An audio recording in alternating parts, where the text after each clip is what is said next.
From the studios of Foxboro Cable Access, located in the center of Foxborough, Massachusetts, you are watching Around Foxborough. Hi everyone, welcome to this week's edition of Around Foxborough. I'm your host, Jared Craig, and I'm joined today by Garret Neiman. He is the author of Rich White Men, What It Takes to Uproot the Old Boys Club and Transform America. He's got his book right here. Garret, thanks for joining us today. I'm so glad to have you. Absolutely. Thank you, Jared. I'm glad to be here. You got it. So can you tell us a little bit about yourself, about your book, and how you came to write this book?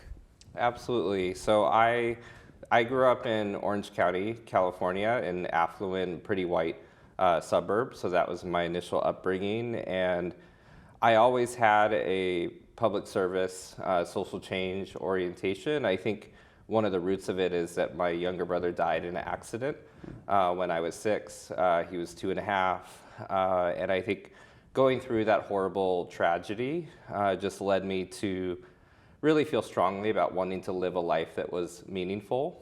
And so I did a lot of volunteering growing up.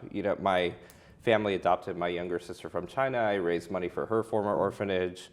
And when I went to college at Stanford, was introduced to a particular kind of public service and charity called social entrepreneurship, basically bringing the ideas and approaches of business to the social good sector. Ran a college access nonprofit called College Spring, helping low-income students of color prepare for the SATs.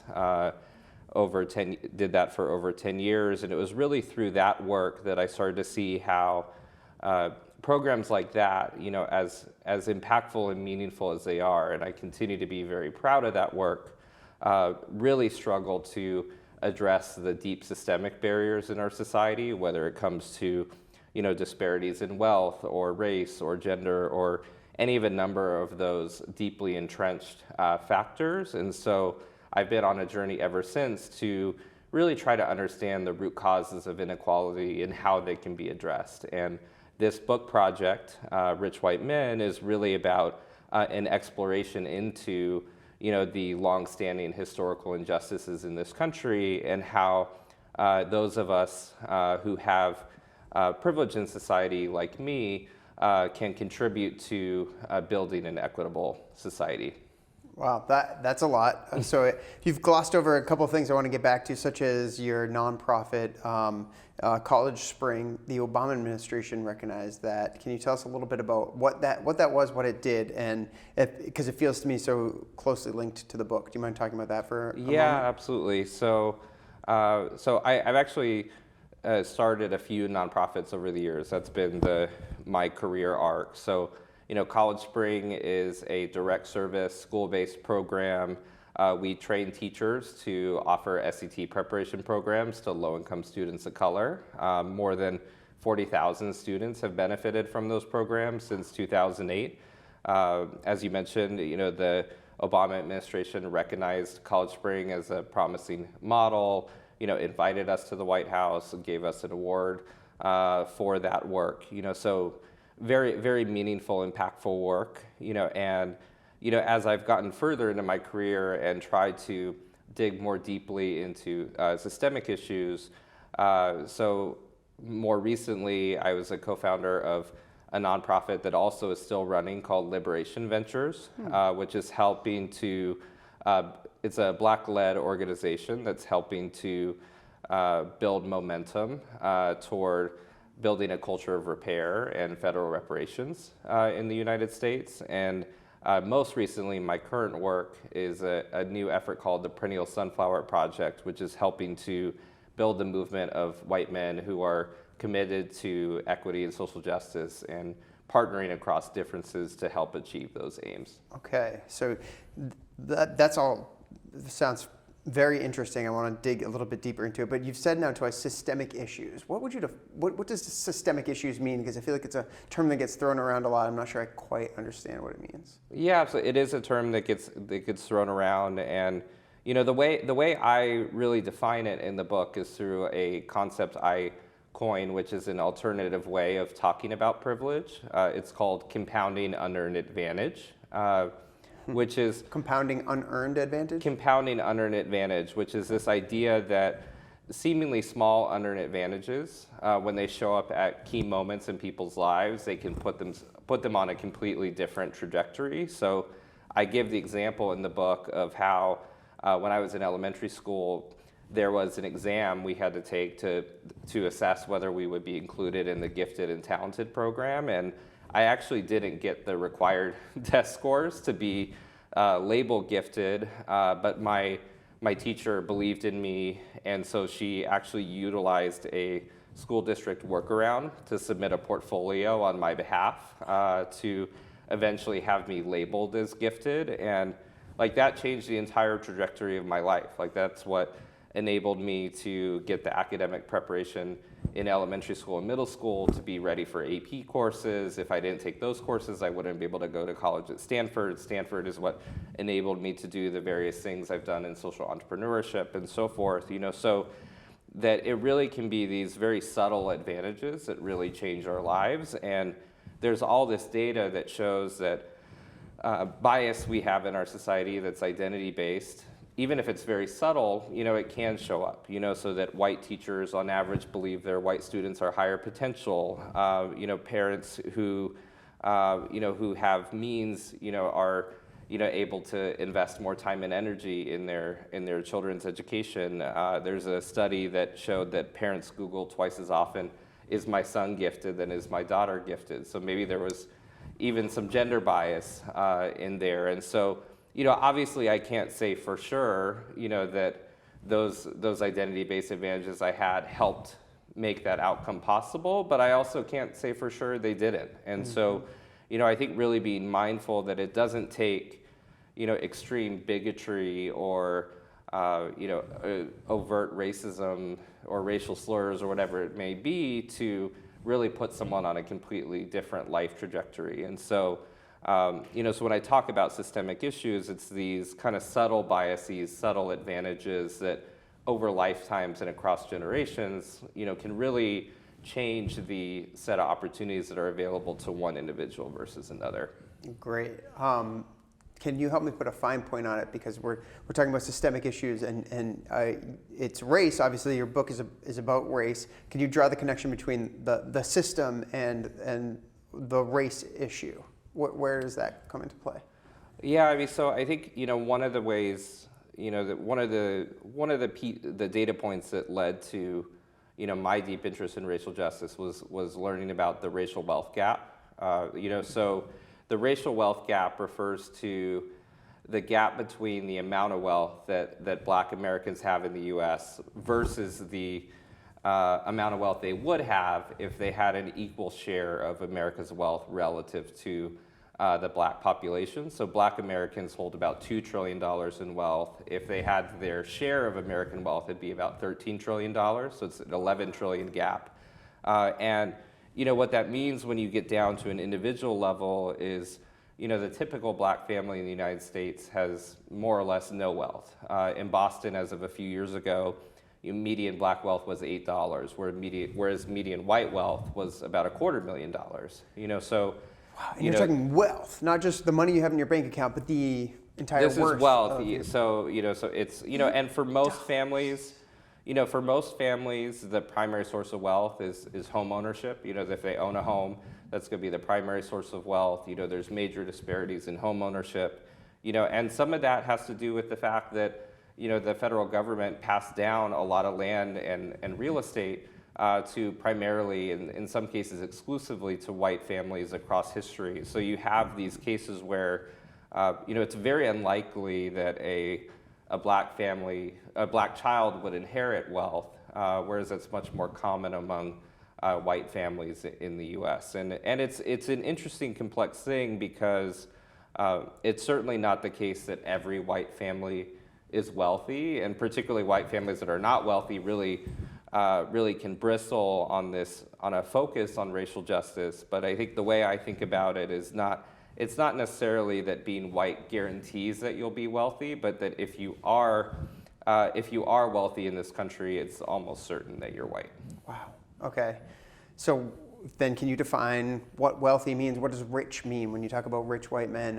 Is it someone who has more than $8 in wealth? Like what is 250,000, I think you said, $250,000 is the average for white families. So what is a rich white man and what is the problem? Yeah, it's a really good question, and it's something that I've put a lot of time and energy into because, particularly as I was doing philanthropic work, raising money from donors, I would meet a lot of very, very rich people. And, one of the amazing things about it is that I realize that very few people identify as rich. That most wealthy people, as I've seen it, define rich as richer than whatever they are.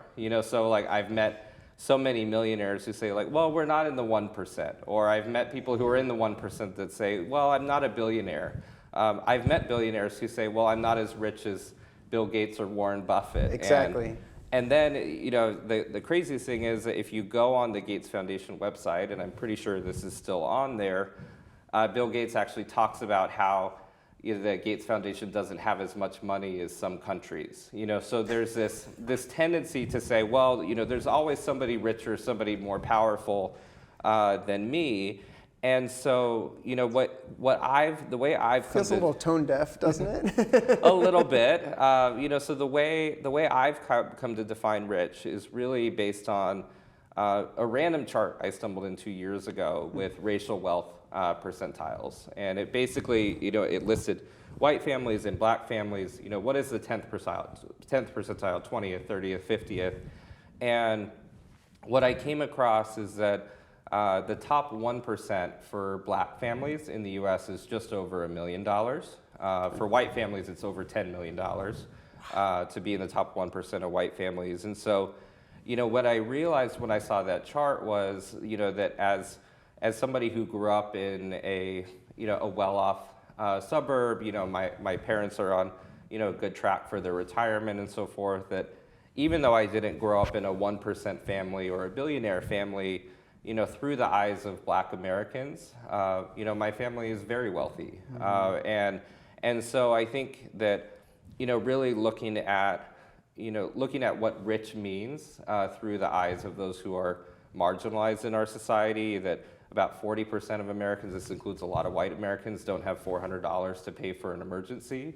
So I've come to define rich as anybody who grew up in an affluent community and has access to some inherited wealth. And that's something that I personally benefited from, and I identify as rich for that reason. Interesting. That's a really, I think, you never gave me a number, but you've really put into perspective what that means and where the title of your book comes from. So now can you break this down for me, because the subtitle is What It Takes to Uproot the Old Boys Club and Transform America. What's the Old Boys Club and what's wrong with it? Why is it bad for America? Yeah, it's a really good question, and I think a lot of times when people see the title of my book, that they... Well, it catches you. It's an eye-catching title. Looks like a Monopoly piece. It's got, it reminds me of the game, but it's got those big red letters. Yep.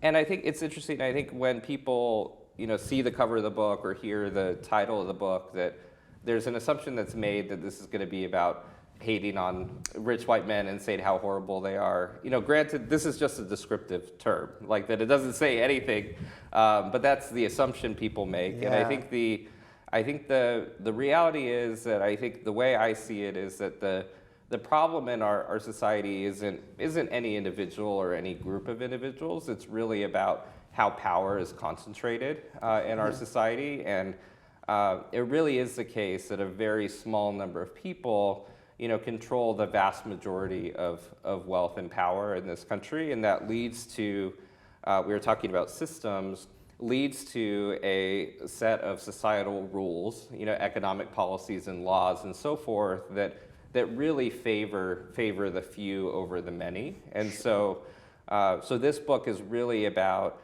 a critique of concentrated power and how we democratize and share power in a more egalitarian way in our society. So it's really about a restructuring of society to share power, much more so than it is a critique of any individual or group.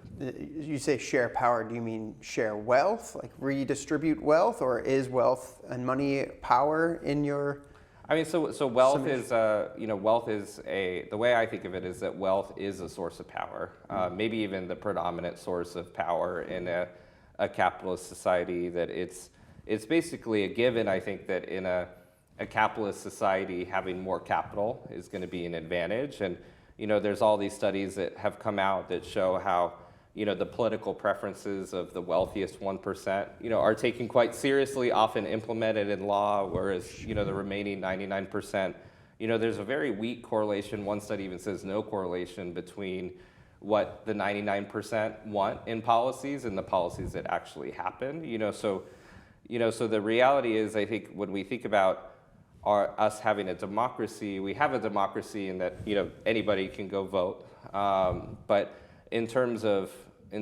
which policies are actually implemented, it very much does favor the preferences of the ultra wealthy, and in ways that enable them to preserve their wealth and preserve their power for the most part. Okay, so what is the goal of your book? Is the goal of the book to get this book into the hands of the rich white men and get them to give up some of their power, or is it to get into the masses and have them demand some power and wealth back from those ultra rich? I think it's a little bit of both. That as the book's been out for a little while now. Like I just talked to a wealthy white man who's a descendant of a billionaire family, that he has a men's group. There's like 10 other white men that they're reading the book as part of a book club and figuring out what to do with it and how to implement it in their lives. I've also talked to people who are not white men who've given it to white men, that whether it's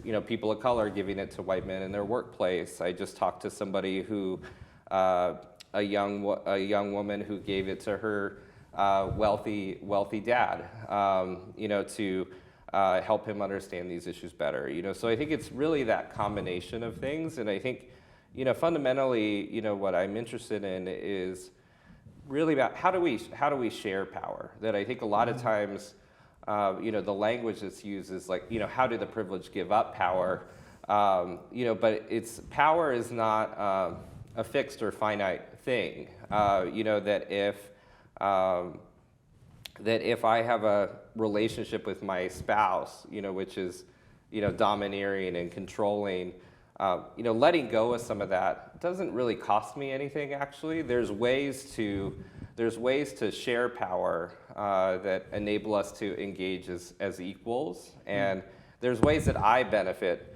That if I have a more equal relationship with my spouse, there's ways that I'm going to have a much more meaningful, happier life than if I'm a controlling, domineering husband. So I think there's a kind of misconception about power that it's like if we share it, it's going to be gone. Whereas I think there's actually ways to share it that make all of us better off and healthier and happier, including those of us who are holding a lot of the power right now. Like I learned as a nonprofit leader, as a nonprofit CEO, like it's very lonely. Like there's all this data and evidence, like being a leader of an organization is, it's very lonely, it's very isolating.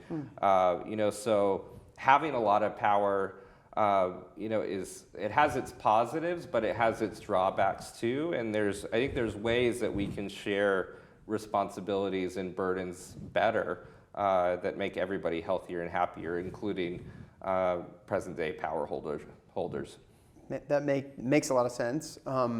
Are you optimistic for the future? Having done all the research and writing of this book, do you think we can transform America, or do you think we're stuck in this way until some kind of cultural revolution happens?